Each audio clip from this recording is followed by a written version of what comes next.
Oh, I'm so lucky. I'm at the top secret Mounted Horse Training Centre in London somewhere with these absolutely beautiful horses. They're the ones that you see when you go to football games or maybe out on patrol. Then you see these beauties, and they all get together a few times a year and train here at the Mounted Training Unit. We've been lucky enough to be invited down by Sgt Craig, who is stood right behind us, who you'll be speaking to in a little bit. We're going to watch them behind the scenes whilst they're training for their activity ride, where these police officers go out every year to different shows and showcase what their horses can do, but also part of this training for their activity ride actually helps them with their day-to-day work that they have to do. So I feel very honoured to be here today, and I can't wait to show you what these guys get up to.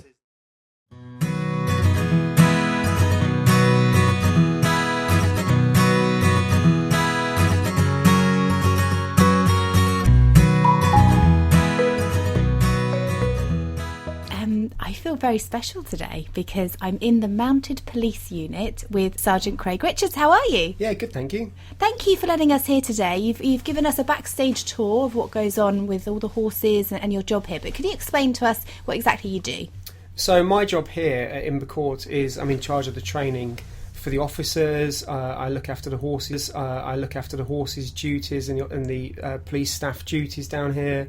I also, one of my sidelines is I sort of run the activity ride, as you've seen the baby activity ride training today.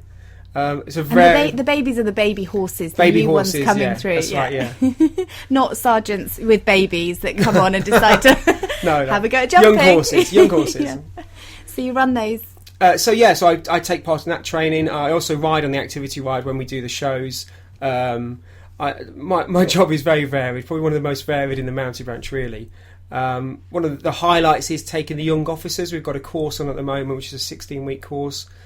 We see them from the very beginning. Some of them are great riders, some of them are complete novice riders, and seeing their progression through the 16 weeks. And one of my jobs is that I assess them every 4 weeks to make sure that they're reaching the required standard, which is great. Yeah. And so some of them, you don't have to have experience with horses to be able to be part of the mounted force. It's changed over the years. There's this myth that goes back that we don't want riders, we want to mould them into our own shape, which isn't the case really. The course now is 16 weeks long, which is quite a short amount of time to teach someone to ride. Part of the assessment that we do, all that I ask of a person before joining is that they're able to walk, trot, canter, maybe perform some school moves, shallow in, something like that. Very simple school moves, because what I'm looking for is that when they arrive here on day one of the week one of the 16-week course, they're able to just keep up with the rest of the group, because by the end of week one they're normally jumping very small fence, do some trotting poles or something by the end of week one. So they do have to be at a level of riding, but they don't have to be competing every weekend. That's so good though, isn't it? And all these officers are currently police officers. Yeah. That they could be any part of the police force. That's and they decide to have a go. Yeah, so as long as the police officers pass their probation, we they're eligible to apply. We do look for good grounding, and we do look for a variety of skills. At this course, for example, we've had people with 3 years service, but we've got people with 14 years service. And it's really good. And we don't say, forget those things, right, you're now a mounted officer, you're going to do that, because we like these different variety of people coming in to pass on the word to the rest of us who may have been in the mounted branch for quite a while. So how did you get into it? So I wasn't a rider. So my wife was very horsey. She still is quite horsey. But that was her hobby. Mm-hmm. I never really had much involvement in the horses. I think I'd sat on a horse a couple of times, maybe growing up in Derbyshire. Yeah. Probably just jumped on one in a field or something. Uh-huh. You were a horse widower. Yeah, I was a horse widower. Yeah. You were there to pick up the grooming box and to brush the horse. Yeah. I wouldn't even go down to the stables. That was the thing. But then I think I saw one of my friends who was a mounted branch, and he came to my team. And he was telling me what a good job it was. If anything happens, you're normally the first people there. You get to do a variety of things. And I started thinking about it. And I think I was on foot duty at a football match that went wrong. There was quite a bit of trouble. And I remember seeing the horses charging going into the crowd. And I remember looking at them thinking, oh my God, I'd rather be up there than down here. So I just applied, never thinking I'd get in. I just applied. I had a couple of I had a couple of sit-ons of a friend's horse. Managed to get through all the interviews and selection and everything. Went into the small school, and my assessment was like a wall of death. Really? It was literally, the horse was out of control, galloping away with me. No way. But I think because I stayed on, and because I was, it didn't really bother me, I think they could see that they could actually mould me a little bit, because our course then was 20 weeks as well, so it was easier. Right. It was easier to do. But that's interesting that the horse was quite insane, because we look at police horses and we think they're the best trained, they're the most savvy, they're bomb-proof, they're the safest. But looking at what you were doing today, they had a lot of life in them. Yeah, they are. I mean, they're just horses, aren't they? And that's the thing. People do look at our police horses and think that they are bomb-proof, and they are amazing. We invest a lot of time into them. And as you've seen today, the training is very progressive. But we have to back off sometimes and take it back a little step, like you saw today with some of the issues with the fire and things, So we put a lot of work into making them the best that they can be. But they're horses, and horses I could take you around here, and I've probably got 34, something like horses out here today, and I could tell you a little trait about each of the horses. Well, one of them stole our cameraman's keys out of his pocket. Yeah, Quest, he's a thug. Obviously, you had Lockern with his issue with it, where he looks after his box, very box proud. All of them have got something which they don't like. One of the greatest things these 2 weeks, the last baby activity ride that we did, was a horse came in called Samson, and he's really scared of paper. So paper bags flying around on the street terrifies him. And when we first went into the school, he was scared of the jump, so he wouldn't even jump. And at the end of 2 weeks, we had him jumping through a paper hoop. Wow. With paper wrapped around him. And, and that, to me, that is a sort of sense of achievement. So he'll go out of here. Obviously, he'll still have some sort of fear of it, because it's obviously ingrained somewhere. But he goes out of here having jumped through paper when he came in scared of it. So it's great. How did you get him used to that in such a short amount of time? Just slowly. Yeah. We introduce them to things that they don't like the fire. We'll light the fire, and then we'll get them to walk around, and by taking confidence from the rider, and also we'll have experienced horses in there as well. So by seeing a horse like Quest, who just wanders up to fire and is not bothered by it, they take a lead off him, and then they think, actually, do you know what, this is all right. And once we've got that reassurance, then maybe go on a little bit more, maybe get them to go independently. And if they back off, then we put them, we back off as well, and we introduce it a little bit more. We saw that today with was it Spitfire, wasn't it? Did he not jump through the hoop? Yes. Yeah. And so when he wouldn't go through the hoop, bless the rider, she sat so well, she did amazingly well, and managed to get him through eventually. But you said take a step back, show him the fire, let him get used to it, and that was really interesting to watch. Was that the horsemanship that you take on and you use for your training, we do every day as well. And it's the same techniques. It's get them used to it, do it slowly. Don't let anything scare them, and then when they're confident enough, they'll go through it. Exactly, yeah. And some of them won't. Some of them just won't accept it at all. And it's recognising those horses as well.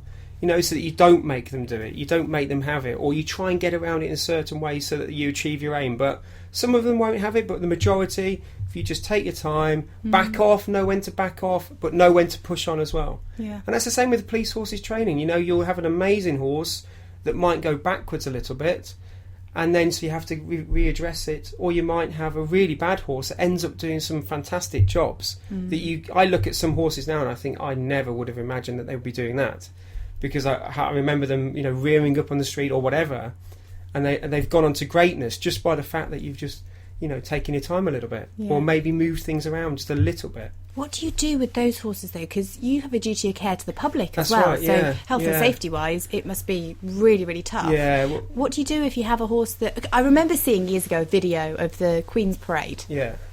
Every year, I think it's New Year's Day or around that time, and there was a horse that spooked, and it went galloping down, and I thought, my gosh, I felt for the rider, because one, they'd be really embarrassed that their horse had played up during that parade, but also you've got a duty of care. So how do you balance how safe a horse is compared to when they're ready to take them out? It's a real challenge. We take it in stages. So we look at a horse.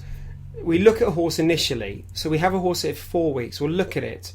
If it passes a very basic test, and I'm talking about being nice to handle, standing still, not being manger proud, not kicking, things like that, very, very basics. If it'll accept traffic, then we'll decide to buy it. Then it goes through a process of about 12 months here at Imber Court with a trainer, where it's exposed to things really gradually. So it'll go out and maybe do an hour's patrol, really quiet roads.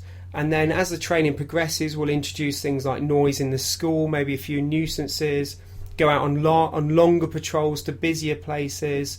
We'll maybe take it out somewhere, we'll maybe take it to our public order training centre. So again, it's just going things really slowly.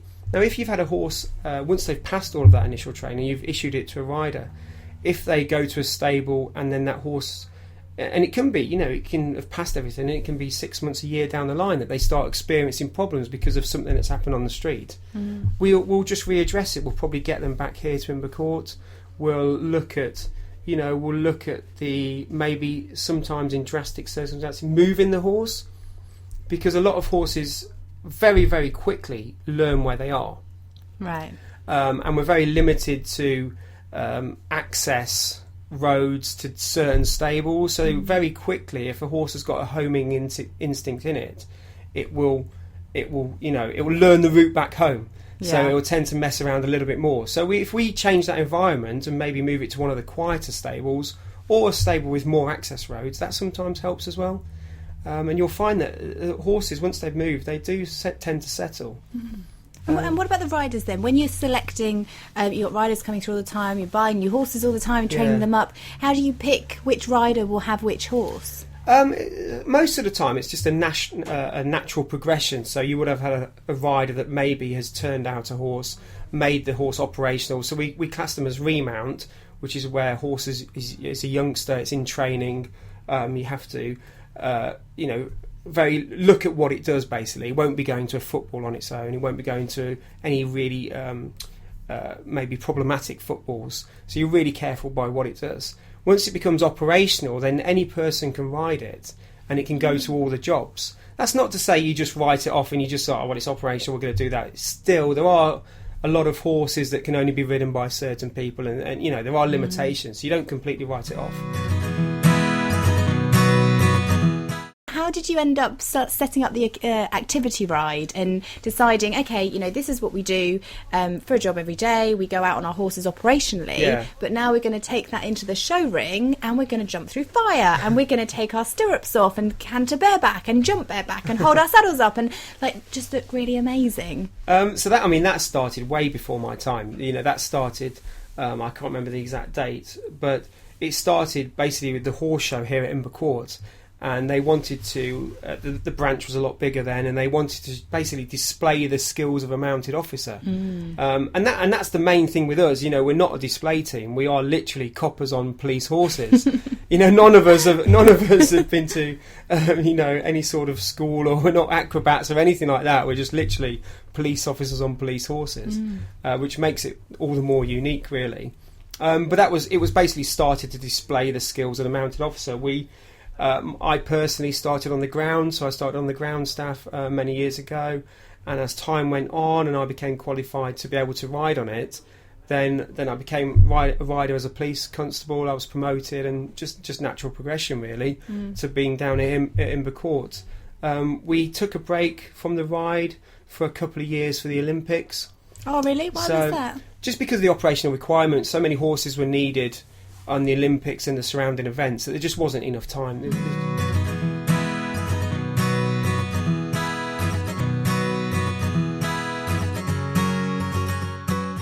So we had a break for a couple of years because of the Olympics and because of various things that were going on. It's quite a busy time. And then about 2 years ago we re-established it. Chief Inspector Helen O'Sullivan, she reformed it. I was a training sergeant here then, and because I've been on the ride, together we sort of formed the team again. We had to get new horses in, because a lot of the established horses from years ago, they weren't now in the branch, or they weren't able to do it.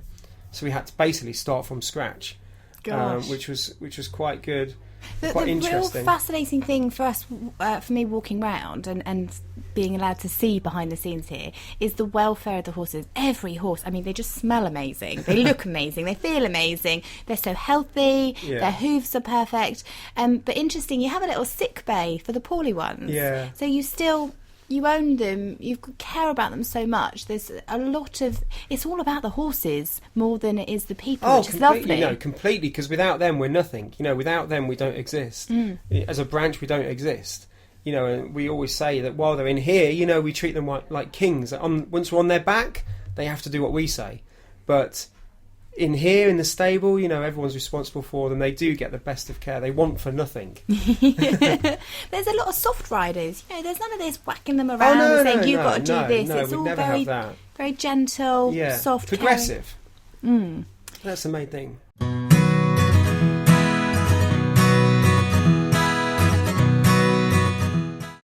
Who trained you to be a rider? My training was all done down here. Yeah, and so by a police officer. Yeah, so do you have police officer instructors? So we've got 3 permanent police officer instructors down here. And they are responsible for the basic course, the standard equitation course. They're responsible for... Every officer in the mounted branch has to come back to Imber Court to do a week or 2 weeks training a year. They'll be reassessed in dressage and in jumping. So the instructors down here, they will do that. They also do advanced intermediate courses or development courses.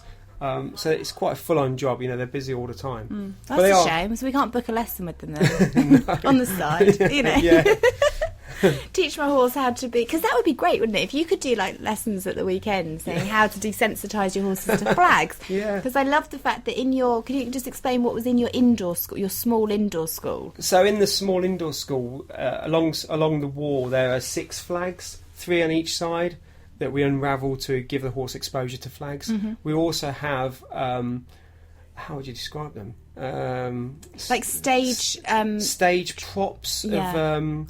the Grim Reaper and the Horsemen of the Apocalypse, which are really large. I don't know what to describe them as, but it's like Halloween. Really. It's like Halloween in the indoor school. It's very scary in there. It's scary for us, let alone for the horses. But the horses are great with it. They're fine. But what's the idea? Why did you? So that came about because of a disturbance on May Day. We were in a line on May Day, and the protesters ran at the horses carrying these Horsemen of the Apocalypse.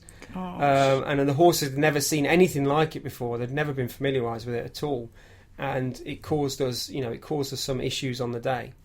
So, was anyone hurt? No. Oh, good. Everyone's okay. And the horses were fine as well. So the thinking at the time was that if we make these things ourselves, get someone to make them for us from a stage company, when the horses see them again, then they'll be fine with it. To be honest, I've not seen a Horseman in the Apocalypse for the last 10 years, so I think they're fine with it. Oh.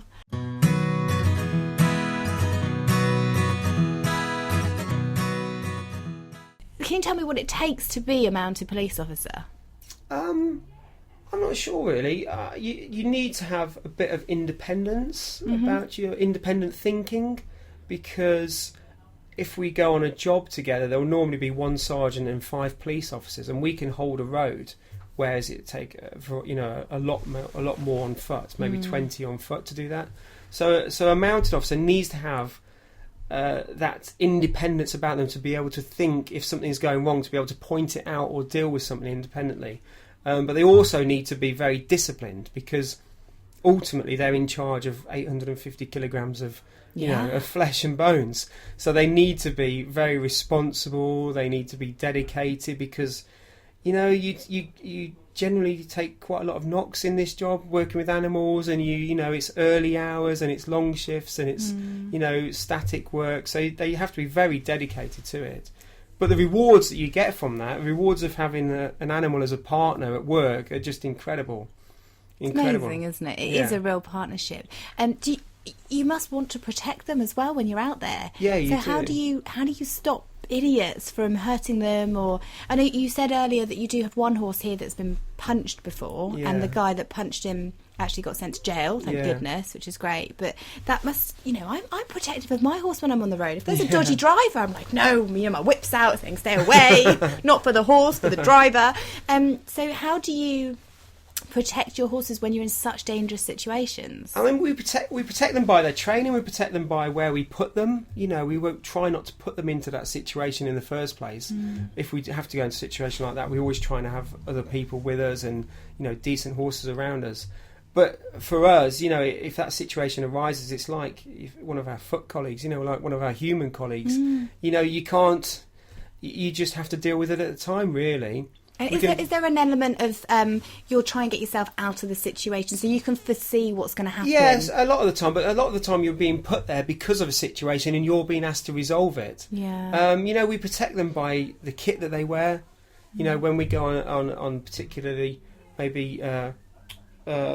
sorry, my phone going off then. When we go on particularly difficult jobs, they wear a lot of kit. They wear a nose guard, they wear a visor, they wear leg guards, they wear things on their chest. We do try and protect them a lot. But ultimately, we do have to put them into these situations. If we can get out, then we get out. That's the first option, like you say. Run. But you've got to even get them used to all that kit. I've got a nice flashy new bridle that I'm trying to put on my horse, but because it shines so much in the sun, he doesn't like it. Yeah. So how do you get all that kit on? Again, slowly. We've had a lot of horses that have been quite head shy when they've come in. Yeah. And again, it's just doing things really slowly, treats, and just they all tend to accept it in the end. They'll all accept it in the end, and some of them you just put it on and they just carry on as if normal. So all the horses, you said you've got about 30 horses here. Yeah. Do some of them live in other places and then they travel down just for the training? That's right. So here at Imber Court we've got a mixture of sick horses. So they'll be at one of the stables. They'll maybe have an injury or something like that, and they'll come in here to recover. We've also got escort horses. We've got 4 escort horses whose job is solely to escort the young horses. We've got people that have brought in their horses for training. So we've got annual training on at the moment, and we've also got the baby activity ride. So people have brought those horses in from outside, from one of the stables outside. And we've also got the young horses that are here that we've maybe purchased and that we're putting through their training. So we've got a variety of roles here. There's lots going on. It's more than just going out on patrol, isn't it, really? It is here, yeah. But so out of the training then, so we had a few people that came in for training today. We were lucky we filmed some. You'll be able to see that on horsehour.co.uk and on our Twitter and Facebook and everything. Were they being assessed? No, that's just training. Just training, yeah. The standard equitation, they're just in training. They get assessed every 4 weeks, so they had their 4-week assessment, and they're all okay with it. So their next one is in 2 weeks' time. Because I'd say pass them all. I mean, they were phenomenal. They were pulling off their saddles. I mean, who came up with the idea of, tell you what, while we're cantering, we're going to take off our saddle and we're going to go over a jump? I don't know. I mean, their balance is phenomenal. It is pretty good, and it's but.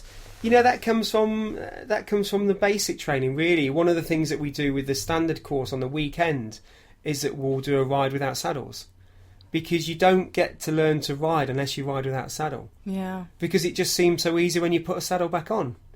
And with these guys, the first thing that I did, because out there in the stables, they won't take their saddles off and ride them bareback because you don't really have enough time to do that. But one of the first things I did was say, who's ridden their horse bareback? Well, no one has. Well, take your saddles off and just ride around bareback, because it's a big thing for the horse as well. They're not used to it. Yeah. But as part of the ride, that really isn't the most difficult thing for me on the ride. What's the most difficult? Probably the jacket. What do you do with the jacket? We take our jackets off as we go down the line. So we take our jackets off and then we ride it around, and then we put them back on as we're jumping the fences. God. I think for me, just because I'm so stiff in my shoulders, just actually, if I was to just put my jacket on now, I'd struggle. Do it on a horse, cantering and jumping. How do you, as their sergeant, look after the safety of the riders as well? Because, I wear a body protector, a safety hat. I'll do everything. And I guess you've got quite a lot on you already. Yeah. But is there ever a thought of, because you've hurt your back, haven't you? Is there ever a thought that you should be wearing body protectors? The thing about the activity riding body protectors, every rider is a volunteer on it. So, and every rider has been selected because of their skill. Don't tell them that, but they have. You know, people volunteer to do the activity ride, and it isn't for everyone. And no matter what riding ability they have, it's very different, and it takes a certain kind of person to be able to do it. They're all volunteers, and they're all very good riders. They all have the opportunity to wear back protector, and we did on the last baby activity ride. We did have people wearing back protectors because that's their personal choice. Yeah. If we do any sort of jumping down here, they wear back protectors. It's just a rule. The problem with the activity ride is that you have to be so dexterous that the back protector actually causes more problems than it maybe solves, because you have to move around in the saddle, you have to take the saddle off, you have to move your jacket. You can't do that while you're wearing a back protector. They have the option to do it, and they all disclaim to say that they do have the option. But where we've had incidents where people have fallen off, here, I don't think a back protector would have. It might have done. I mean, we've not really.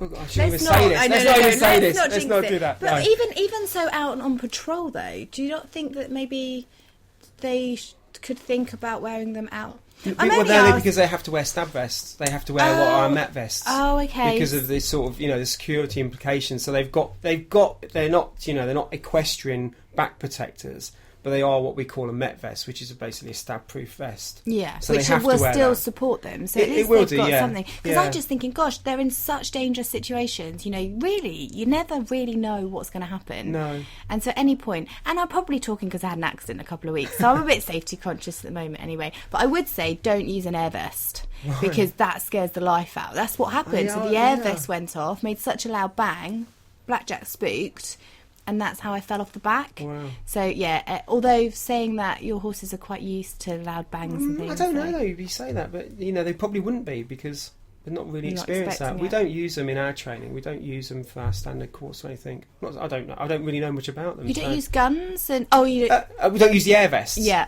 But you do. But you use guns, and do you have loud bangs? Yeah, we expose them to gunfire, and we expose them to loud bangs and smoke and things like that. Yeah, gosh. How can we get in touch if we want to follow you? So you can follow us on at Met Task Force on Twitter.